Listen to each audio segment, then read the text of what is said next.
કે એટલે કે જો મારી બીમારી દૂર થતી હોય તો જે હું પ્રોડક્ટ ખાઉં છું એ લોકોને જરૂરિયાત છે. બાકી આની અંદર કોઈ પ્રોડક્ટ ની મારી પાસે કોઈ માહિતી નથી કે લોકોને હું માહિતી આપી શકું. બસ એક ફોન કોલ ઉપર લોકોને વાત કરતી ગઈ નોલેજ નહોતી પણ લોકોને ખાલી એટલું કહેતી ગઈ કે ભાઈ દુકાન બદલો તો જિંદગી બદલો. બસ એક જ વાત, દુકાન બદલો એટલે જિંદગી બદલો.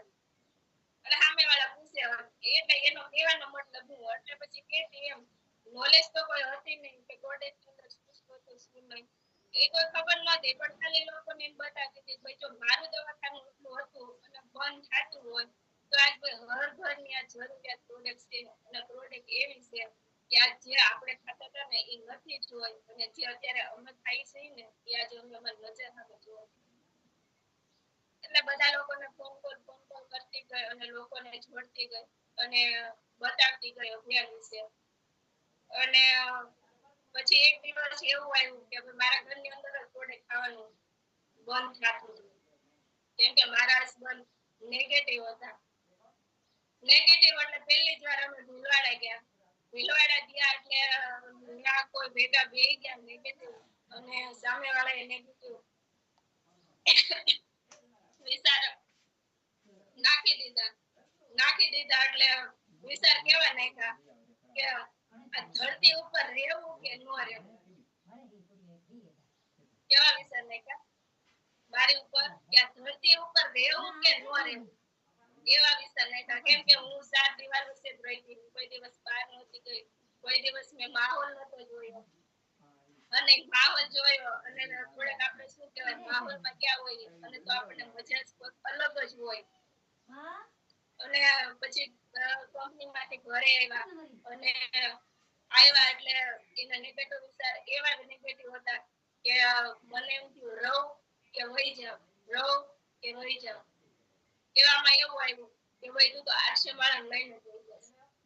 અમે જો આ કોઈ જેવા તેવા પોઈન્ટ નથી કેમ કે મને હેલ્થ માટે જ આવી હેલ્થ તો મારી સારી થઈ ગઈ.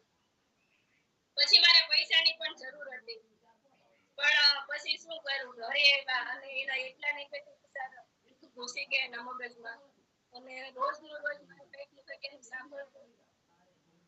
સાંભળતી પણ શું કરું સાંભળવું પડે.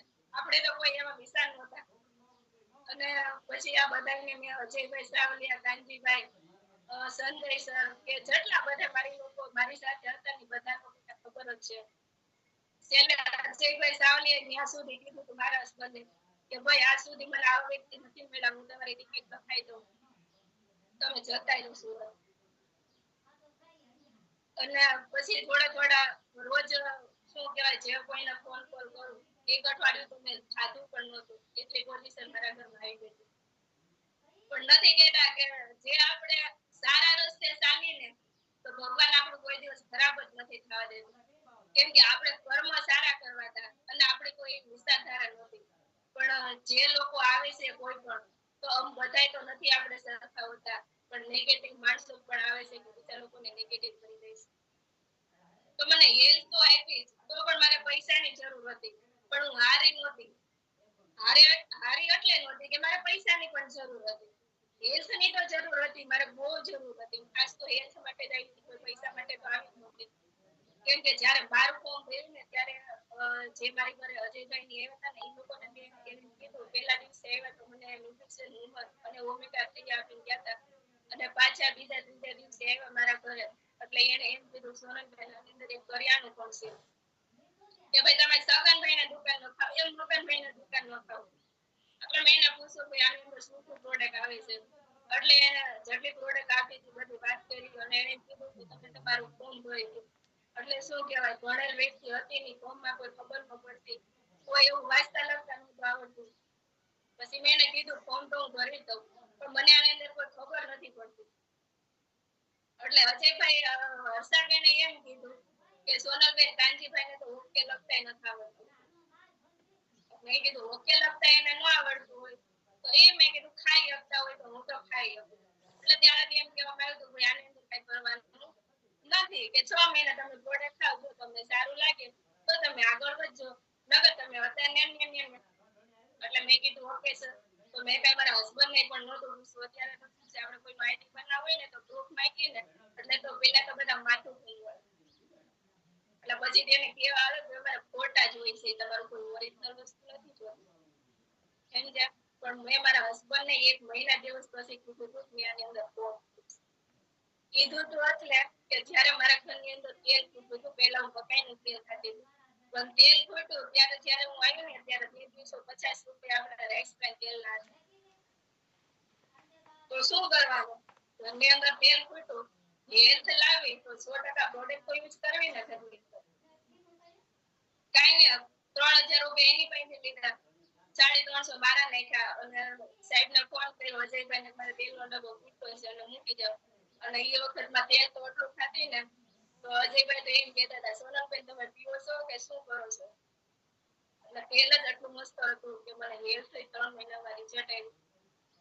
અને આગળ વધતી ગઈ અને મારા હસબન્ડને પણ માહોલમાં રાખતી ગઈ કે જ્યાં મારે સેમિનાર આપણે કોઈ નાના મોટા હોય ને તો લગભગ કોઈકને લઈને જતી અને અજયભાઈને એને કહેતી ભાઈ એની સાથે જતી. એમ કરીને નાના મોટા માહોલમાં રહીને અવારનવાર બધા લીડરોને સમજ્યા કરી અને લોકોના શબ્દો લીધા કરી.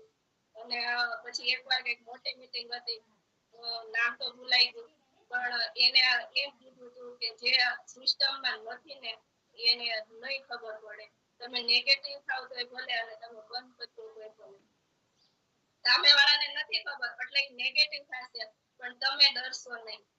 જ્યારે એને ખબર પડશે ને ત્યારે તમને તમારે આક્ષેપ તમારે ઘર બહાર નહીં નીકળવું પડે. જેને નથી ખબર ને એ નીકળી જાય તમારે ઘરે.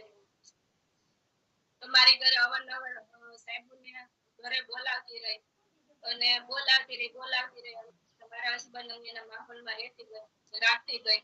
એટલે આજ એવો સમય આવી ગયો કે જે નેગેટિવ હતો પોઝિટિવ થયો. પોઝિટિવ એટલે થયા કે જે મારી ઘરે પાછી બીજી બીમારી આવી, મારા કાકાની સસરાને કેન્સર આવ્યું.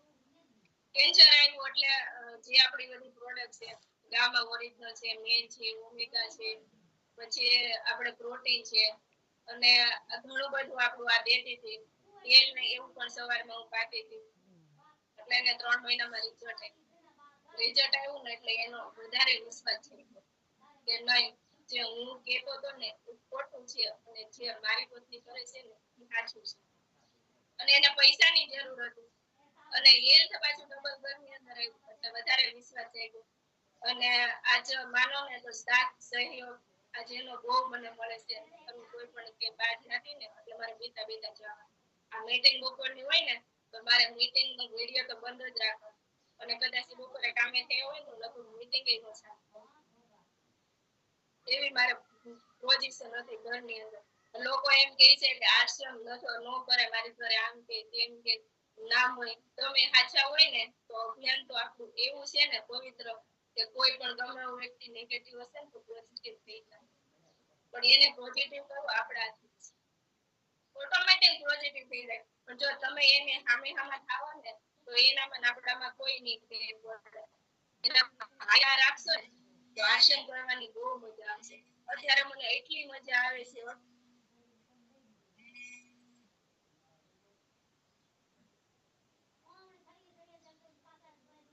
સોરી એક કોલ આવી ગયો. એટલી મજા આવે છે હું પણ ગમે ક્યાં ગમે જગ્યાએ ફીલ્ડમાં ગઈ હોય ને તો કોઈ મને રોકટોક નથી કરી. નકર હું ગમે સેમિનારમાં ગઈ હોય ને એટલે ફોન ઉપર એક ધારા ફોન આવે. એટલો કંટાળો લાવી દે. છેલ્લે અજયભાઈ સાવલિયાને કેવું પડે કે તો તમે વાત કરી લેજો. અત્યાર સુધી આ વર્ષ મારે 3 વર્ષથી આ અભિયાનમાં આવવાના. 1 વર્ષ તો મેં પ્રોડક્ટ કરતા હતી. 2 વર્ષથી હું શીખું છું અને શીખવાનો પ્રયાસ કરું છું અને લોકોને શીખવાડતી જાઉં છું. જે સાથે આવે છે એને હારે લેતી જાઉં, જે નથી આવતા એને સાઈડમાં મૂકતી જાઉં. કે કોઈ એવું આપણે સેમિનાર ગમે હોય નાનો મોટો તો કોઈ જગ્યાએ જમવાનું હોય તો મેં ટાળી દીધું છે કે ભાઈ જમવા જવાનો કોઈ ફાયદો નથી.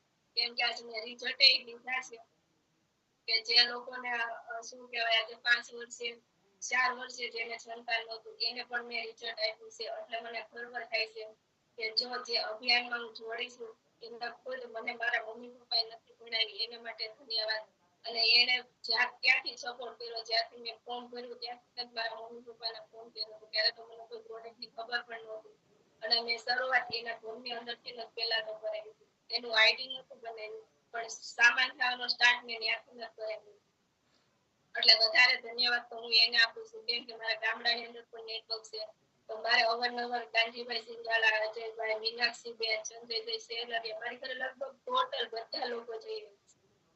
કેમ કે આજ એને પણ બહુ બધાનો સાથ સહયોગ એને પણ મને આપ્યો છે. હું સુરતની અંદર હોય તો એટલે બહુ મજા આવે છે.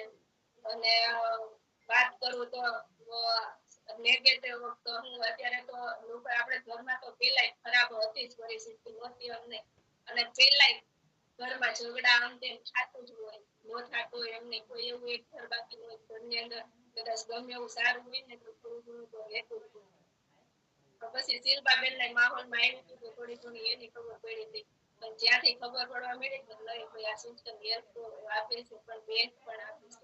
જે જરૂર છે આજે કહેવામાં આવ્યું ને કે જે ભણતર કે જે નથી ભણ્યા તો આપણે આ વસ્તુ કરીએ કે તો આપણે માટે ગર્વની વાત કીધું હોય. એટલે ભણી નહોતી તો હું કઈ અવલંબન જાતી ને તો મને એમ થતું કે આ નાની છોકરી છે તો આ 10 ભણી છે તો આ સ્કૂલની અંદર છોકરા પણ ભણાવી શકે. તો હું મારે ભણી નથી પણ મને અફસોસ થતો હતો હું કંઈક ભણી હોત તો હું કંઈક કરત. પણ આ ટીસી સર શામળાજીને ધન્યવાદ આપવો પડે કે આપણા માટે આજ બહેનો માટે પણ એવું પ્લેટફોર્મ બનાવ્યું છે કે આપણે પણ કંઈક કરીએ કે અને આગળ વધીએ કે આપણું પણ નામ આગળ વધે અને લોકો આપણા નામથી ઓળખે. આઈડી તો મારા હસબન્ડ નું બનાવ્યું છે, તો ઓળખે બધા પણ કામ કરવું છે એટલે બનાવવું. બસ આજ ધીમે ધીમે આગળ વધતી કે આજે ગર્ભિણી પર છું અને બહુ મજા આવે છે કામ કરવાની. અને હું તો એમ કહું થોડું ઘણો પ્રોબ્લેમ તો ઘરની અંદર આવે તો એને સોલ્વ કરતા સોલ્વ કરતા શીખી જાઉં ને એટલે આપણે ઓટોમેટિક કોઈ પણ કામ સારું કામ કરવામાં જશે ને બધા આડા તો આવશે જ, નહીં આવે એમ નહીં. શરૂઆત તો ઘરેથી ન થાય પણ છે ને નેગેટિવ ક્યારેય ન વિચારો એમાં આમાં આ મિલાવશો ને એટલે બહુ મજા આવશે. જ્યારે એને ખબર પડશે ને ત્યારે તમને એવું પૂછે તમે ક્યાં જાવ છો ક્યાં આવશો, કેમ કે આજ કદાચ અમારે દર મંગળવારે મીટિંગ હોય. મારા હસબન્ડ લગભગ આજે અમદાવાદ જવાનું અપડાઉન કરતા હોય એટલે અત્યારે કદાચ હું ત્યાંથી હાલીને 12 વાગે ઘરે હોય ત્યારે વાયો હોય ને આવું ને તો એમ ન પૂછે તું ક્યાં ગઈ, કેમ કે હવે એને ખબર છે જાતા હોય ત્યાં તો પેલા તો કોઈને શું કે અજયભાઈ ઘરે મને મૂકવા આવતા હતા. અત્યારે મારે કોઈની જરૂર નહીં કે મને ઘરે મૂકી જાય, એટલે જતી રહું ને એટલે આવતી હજી એને આટલી મજા આવે છે. તો બસ હું મારી વાતને વિરામ આપું છું અને આગળ હું નેહાબા પરમાર ત્યાં જ નાના એવા પર્સનથી અને ભણતા પણ આ આશ્રમની અભિયાનની અંદર કામ કરે છે. તો આજ આત્મનિર્ભર ખુદ બને છે કે ભાઈ આપણે કોઈ દિવસ કોઈ સામે હાથ ન ફેલાવવો પડે.